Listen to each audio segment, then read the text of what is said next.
Hi, welcome to Positively Sparking, a podcast on internet marketing, online productivity, and business. Today's podcast is a new type of show for us here at Positively Sparking. Once a month, we're going to give you one of our latest web marketing techniques for you to go and use in your own business. We're going to share this technique with you on both a webinar and in our podcast. This month's technique is how to automate the growth of your Twitter account with a highly targeted and relevant audience. If you would like the video to accompany this podcast, go to the link below in our episode description.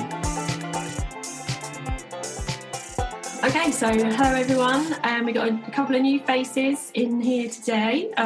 Not seen you before in the webinar, so it's good to have some new people along. Phil is obviously going to talk through the presentation. If you have any questions, if you want to say something in chat to me, and then I'll try and stop him mid-flow and get him to answer the question. If not, we'll probably answer most of the questions at the end, just so that it doesn't break the presentation up too much.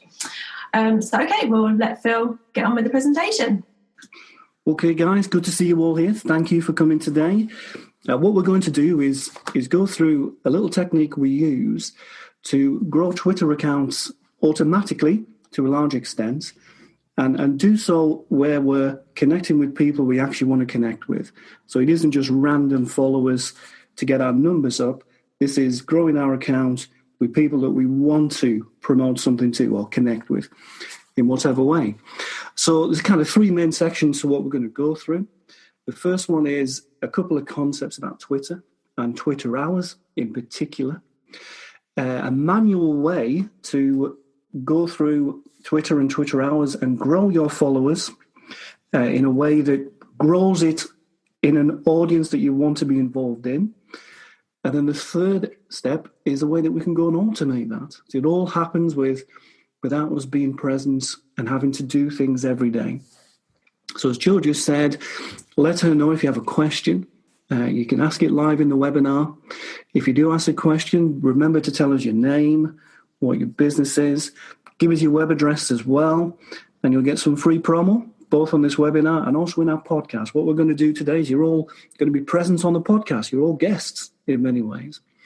So if you do want to ask a question, let us know about you too. So let's go to our first slide. So the first thing about Twitter, I'm sure you've all been on there already, is probably of all the different social media platforms, it's the most noisy. So if I go to, just as we're chatting now, if I go to my Twitter account feed here, we can see there's all kinds of people posting things in there. I've got M&S with a tweet there. There's someone above that who's retweeted something. And as we're chatting, what you can see is the view new tweets number is going up. So in that one sentence, it went from 71 to 89. And one of the tough things when people get involved in Twitter for the first time, one of the hardest things is to get used to that and all that noise going on and understanding how Twitter, being so noisy, can ever make two people connect. So one of the things we see on our Twitter feed is in just a few minutes, any tweet that we may send is lost. So within there, we might wonder where the real people are. And this is where Twitter has kind of two cool things about it. As it's developed as a social platform, hashtags became a major force within Twitter. It was Twitter that created the whole concept of a hashtag. And with all that noise going on, with Twitter being so quick and so instant, the big problem became, how do people connect conversations? And that's really what a hashtag is. It's a method of connecting a conversation about a certain topic. So there's probably hashtags that we all follow, and using a hashtag, we can begin to have a conversation. And Twitter's become so varied, it's really hard to say Twitter is a business-to-business platform or a business-to-consumer platform. It's actually everything. It's probably the only social media platform that is everything.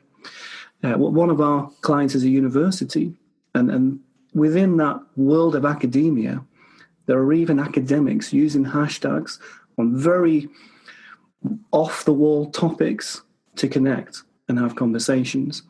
And then that also grows out to if there's a major event happening. So over the weekend, there was a huge boxing match in the UK with Anthony Joshua taking on Vladimir Klitschko for the world heavyweight title.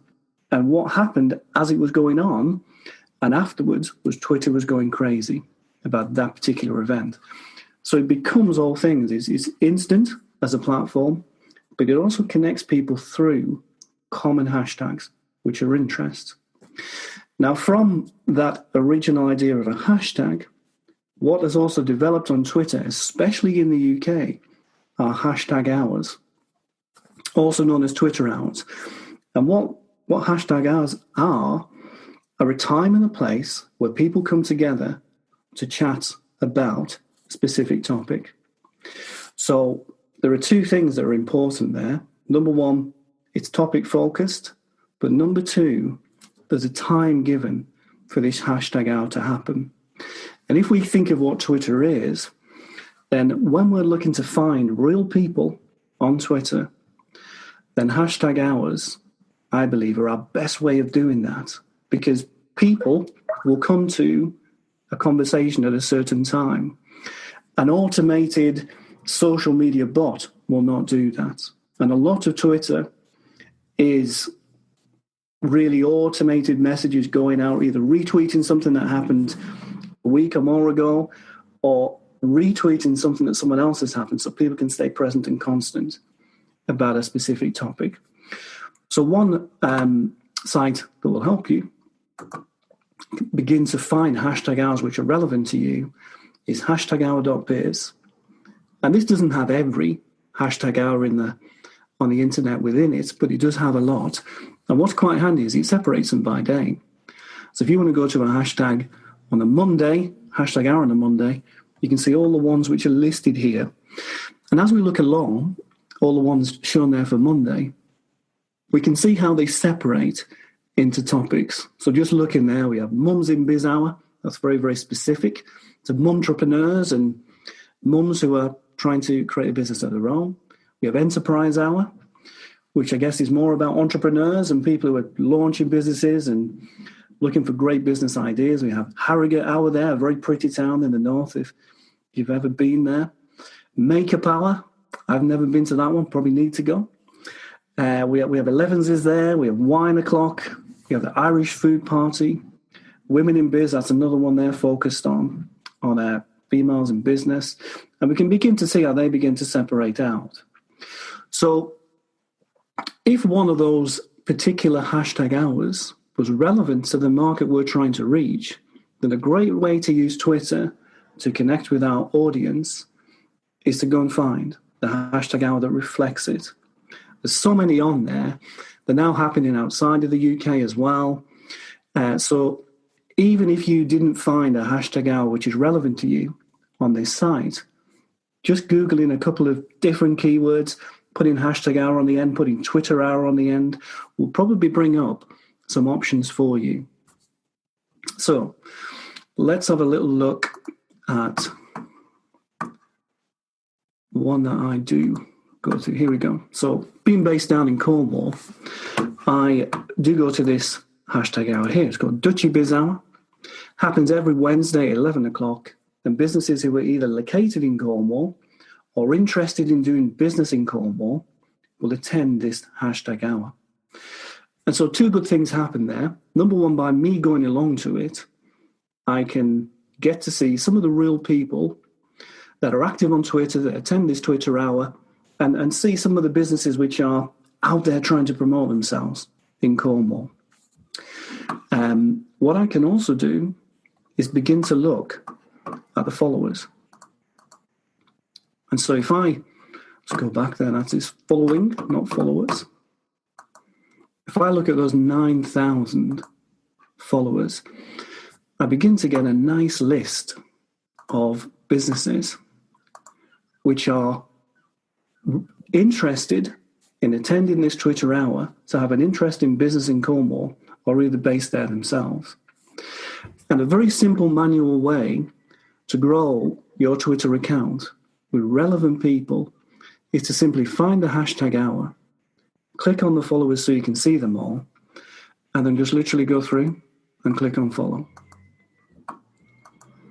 Now, what we know is that all these are real people because they're attending a Twitter hour.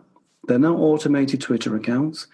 And if we choose the right Twitter hour to do this within, then we're following relevant people.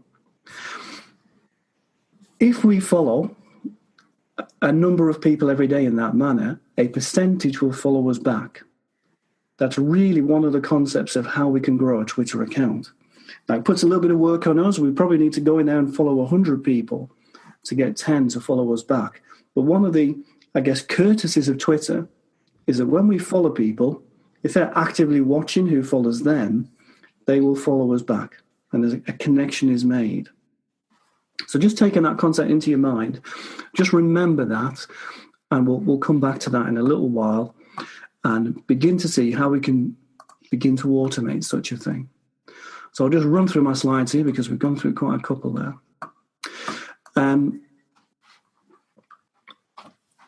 We went through there how you can simply find a hashtag hour, click on the followers and begin to follow people.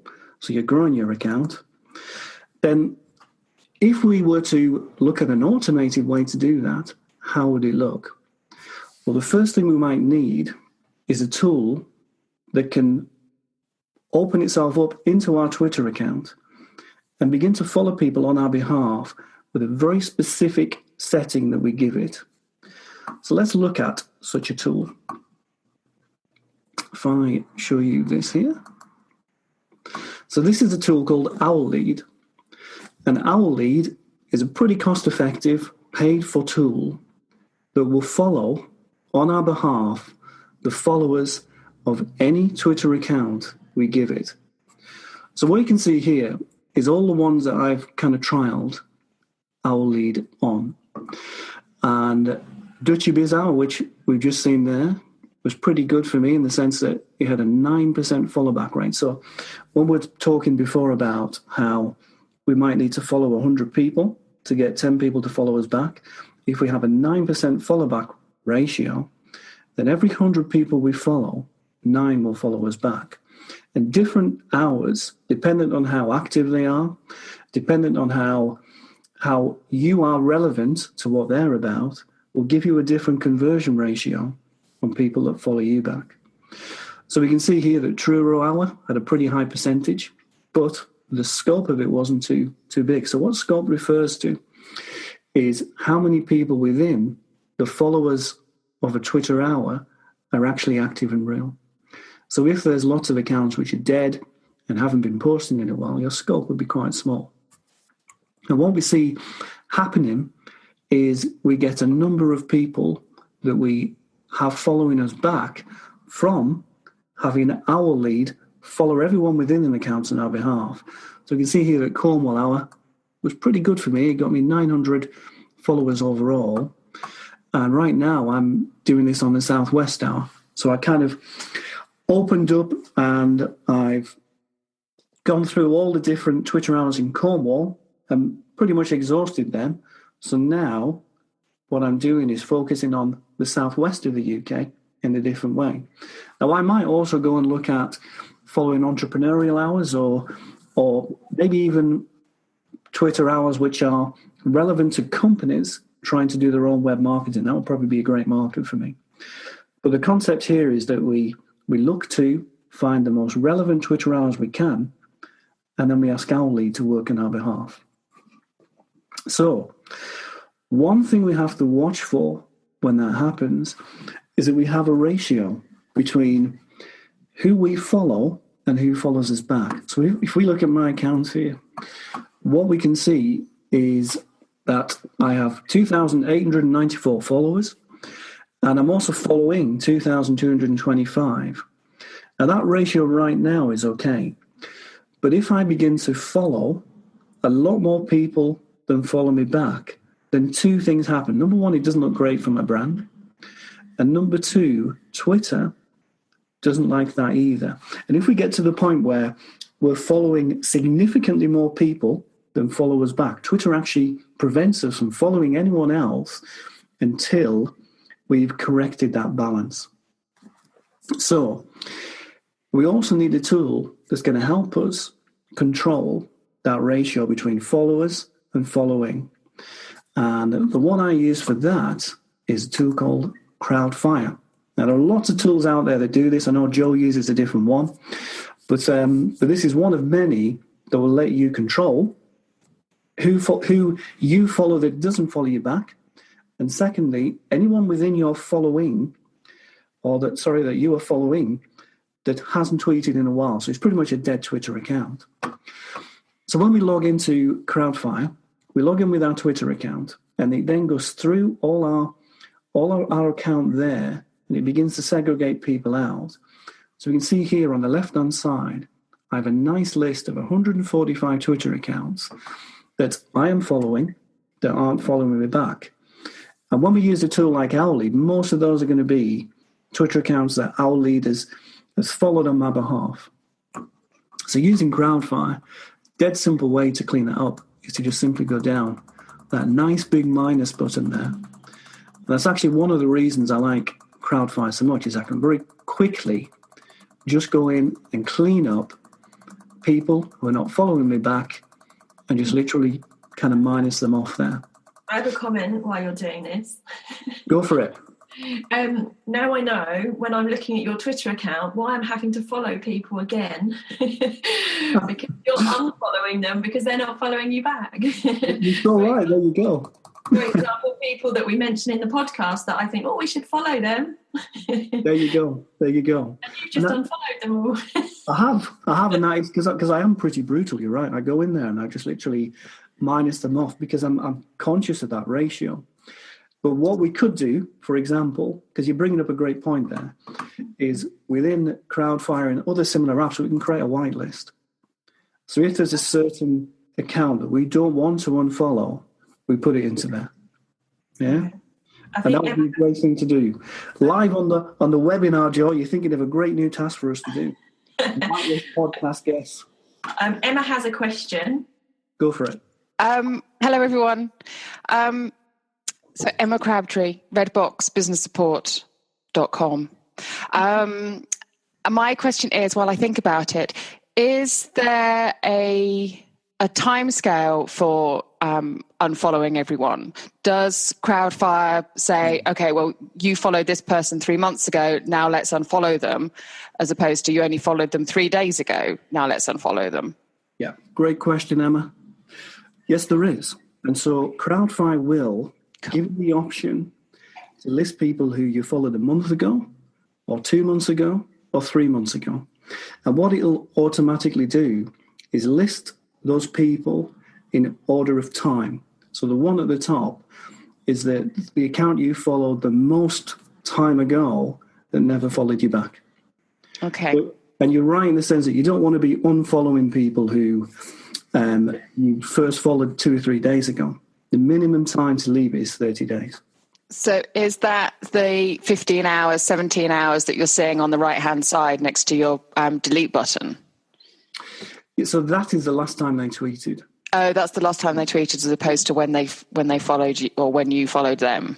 That's right. And this is actually the whitelist anyway. Yeah. So here, I've now gone and deleted them all, of course.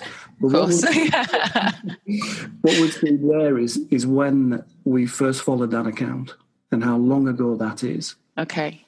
So you'd be able to look at that and say, okay, they're just a month ago, I might want to leave them longer. But generally speaking, what I find is someone doesn't follow you back really in the first week, it tends not to happen. Mm-hmm. Because Twitter is a very fast kind of network. Yeah? So another thing... Thanks, Joe. You can mute me again. Cheers, Emma. Okay. Thanks, Phil. One other place we can look, another useful feature of Crowdfire is inactive following. So here, going back to Emma's point, you see this setting at the top? And what we're looking at here is a list of Twitter accounts that haven't tweeted in a set amount of time. So here, if we go back to your point there, Emma, we can see that Darling Gowns of Yelverton in England from Devon haven't tweeted in 2 months. So another way for me to tidy up my Twitter account is to lose them because they're not really being active on Twitter. So there's no way I'm going to strike a relationship with them. Yeah? And we can do the same. We can go down here and Joe might scream out at me that I'm just deleting a podcast guest. Well, I shouldn't be on there at least. No, you definitely will never be on there because you tweet every hour.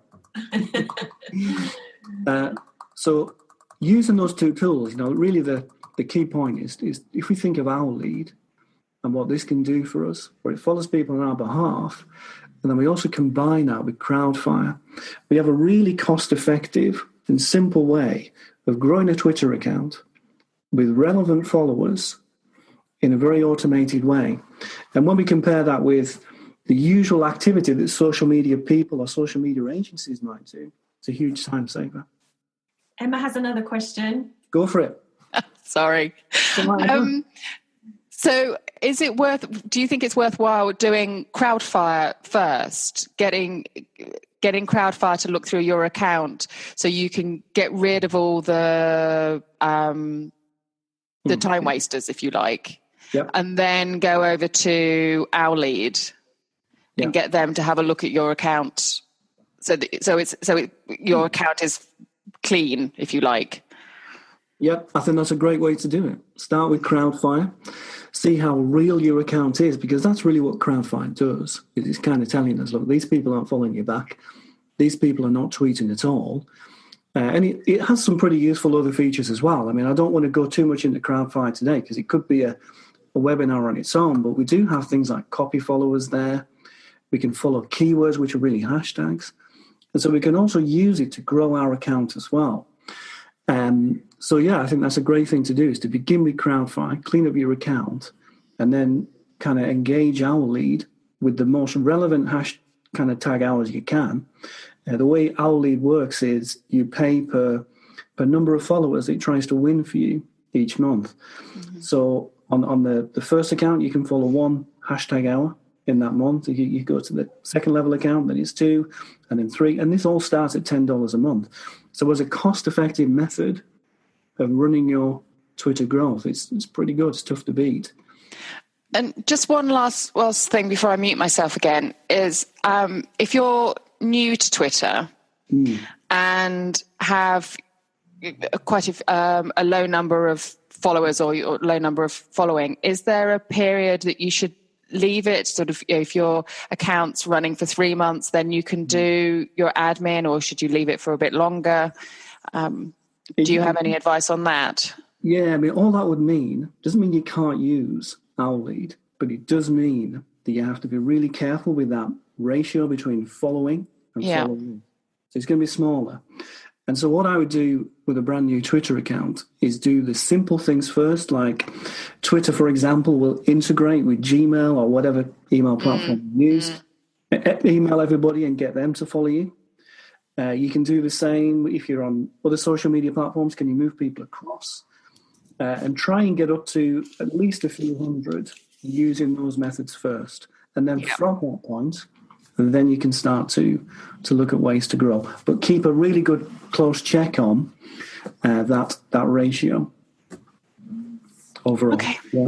And in the beginning, Emma, to be honest, when an account is new, it's kind of less of a problem to have a huge difference between who you follow and who's following you back. It's kind of when you get to about 1,000 followers, then that's when it becomes something to really monitor. It's not as bad for your brand if you're a brand new Twitter account. Mm-hmm. Because you're trying to grow. Yeah? Yes. Yeah. Yeah. Cool. Okay. Thank you. No problem. My pleasure. Thank you for the question. So one other thing I want to show you is when you're doing all of this account growth, a key thing also becomes then how do you take people from Twitter to doing a positive action for your business, whatever you're trying to do. And there's 2 kind of important points here. So on my account, the 2 places where things happen are here in my pinned tweet, which is either something we're trying to promote or it's our last podcast. And those 2 things, that place here becomes a really important focal point because a pinned tweet is always at the top of your account. And just as we looked at the percentage of people that you follow, a percentage will follow you back. In turn, a percentage of the ones that follow you back will look at your Twitter account. And marketing in general is about percentages. We're working off these tiny percentages which we want to enhance and grow from. Then the other place is here, is in our biography. And I think if you're promoting anything in business, you have to have a link here that people can click on and then take an action. So here we offer like a free advertising kit for people to download. So this is good for us. This gets us people moving from Twitter and onto our email list. And that's really how we're using all those three things together, where we're growing our Twitter account, we're cleaning it, and then we're giving the ability for people to connect with us deeper from our Twitter account, which is where they've met us. So all those three things together will give you a nice flow of marketing and customers. And really, guys, that is what today's presentation has been all about.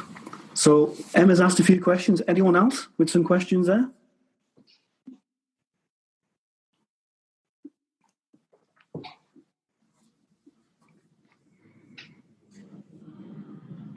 Oh, is that Cassie?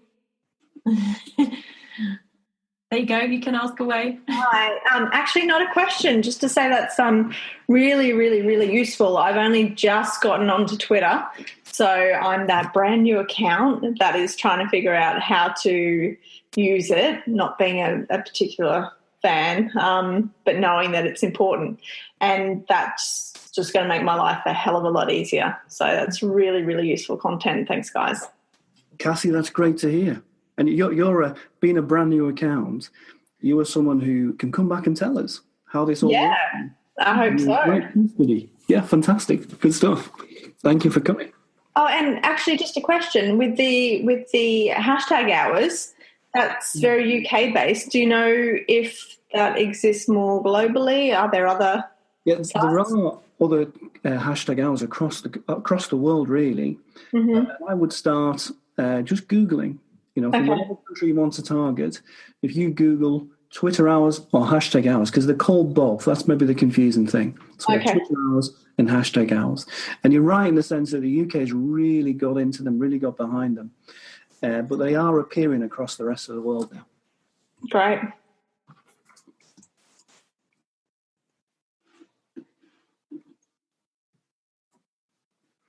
So we got Debbie there's asking a question. I'll unmute you, Debbie, so you can ask. Hi there, everybody. Hi, Debbie. Hi. I've been on Twitter since about 2011. Yeah. And once upon a time, it used to be like Facebook. I used to chat with people in America and all sorts of things. And it was literally like back and forth. Now, I'm finding that I'm actually just literally having interaction with people who I want to see, basically. In other words, once upon a time, I used to pick up followers and what have you and follow back, but there's just too much stuff going through Twitter. And I just can't keep on top of it, particularly as I deal with several social media accounts. What's your strategy for dealing with this, Phil? I wondered if you covered it. I'm so sorry I was late arriving, but I had another slight thing came up, as it were. How do you deal with just keeping on top of everything? Particularly if you have more than one account.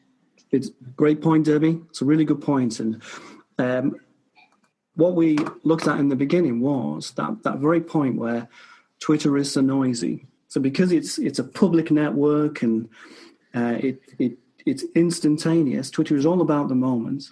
That's how I tend to describe it to people. So, Facebook is something where we're sharing our lives, and we can put a post on Facebook and it's still getting comments and being commented on a couple of days later. Twitter is about the moment. So if something happens around the world, it'll now break on Twitter first. And that's where it's established itself. So we have to think of it in that way. And we can see here, on my kind of feed here, there's been 325 tweets whilst we've been doing this particular webinar. That's half an hour. And so Debbie, it's really hashtags that help us filter Twitter. And so conversations take place on hashtags, and going to hashtag hours, that goes a level further. So a hashtag hour we're talking about in the beginning is a time and a place where people come to meet and chat about a certain topic. Mm-hmm. So if we find relevant hashtag hours to the business we're trying to promote, we'll get a lot more of that personal interaction that you talked about there, that Twitter had in the beginning. And I think everything on the internet has that time in the beginning where it grows, it begins, it grows, and the people who were there in the beginning get the real benefit of something. Mm-hmm. So if you have been on Twitter since 2011, you'll have felt it become more and more populated. And that's why there's more conversations and more tweets and everything else. So what we have to do is find our way of filtering it. Mm-hmm. And so the combination of hashtags and hashtag hours, how we do that. Mm-hmm. And one example that I gave earlier on is one of our clients is a university, and the academics actually use Twitter to have conversations about a really off-the-wall topic. And why I think that's a great thing is because it's massively niched. And what Twitter is probably not good for is a huge explosion of traffic, because there's too much noise on Twitter for that to happen. But if we really niche down and we find the hashtags and the hashtag hours, which are massively bang on relevant to what we're trying to promote, we'll do pretty well. Can I also just add a point in there as well with Debbie's question? Is for me on Twitter, I've been on there since 2009, and it is you go on Twitter and you're just like overloaded with irrelevant stuff mostly. And I've just created lists on Twitter, and lists are really great to... Yeah, that's what I use, lists as well. Yeah. So you can put, sort of, for example, I have all my clients on one list, so I can just quickly see what they're all talking about on a particular day. So lists are great, and obviously you can set up hashtags as lists as well, I think. So yeah, that's another way of how I deal with the stuff on Twitter. Yeah, if I'm going to a conference or something like that, I'll pick up the hashtags in advance and also set up a list of the people who are going, who I know that I want to live retweet, as it were. Yeah. And then I know in advance that I've got that set up because it saves a lot of time. The hours thing, yeah, that's a really good idea, is that. I mean, I used to do the hours thing, of course, in the northwest of England. It's not quite the same as being down in Truro, Cornwall. But, I mean, I'm one who listens to, I'm so sad I get the parish notes from Roseland Parish Council. I quite like the news, but even so, I mean, and my problem is that my niche is not in the hashtag hours, and I find this really difficult because not a lot of people, I mean, if you tweet VA, a lot of people think you're talking about the American Veterans Association, so it's quite difficult, just that, So I was just interested, but I will try again with the Northwest, the Northwest Tower, and what you said, and thanks for that. It's a good idea. I know one of my colleagues is very successful on one of the Tameside hours, and she really does very well on that. So I'll look into that. Thank you very much. Pleasure, Debbie. Debbie, just tell us your business name and give us your business web address as well. You'll get some free promo. My name is my business name is Debbie Marcy, Virtual Assistant and PA Services, and my web address is debbiemarcy.com. But you'll find me on Twitter at Viva La PA. Cool. Thank you very much. And thank you. Great stuff. So, any more questions, guys? I don't think we've got any more questions coming in. Brilliant. Well, thank you all for coming. It's been great chatting with you all. Thank you for your questions, for listening, And you're all going to be on the podcast this week, so that'll be fun too. Have a great weekend. My name is Phil Byrne, and I'd like to thank you so much for listening today. I hope you got something really good to take away from this week's episode for you or your business. And you know what? I'd like to give you something more. In fact, I'd like to give you a whole free web marketing pack full of all my latest and best ideas on how you can take your business forward positively online.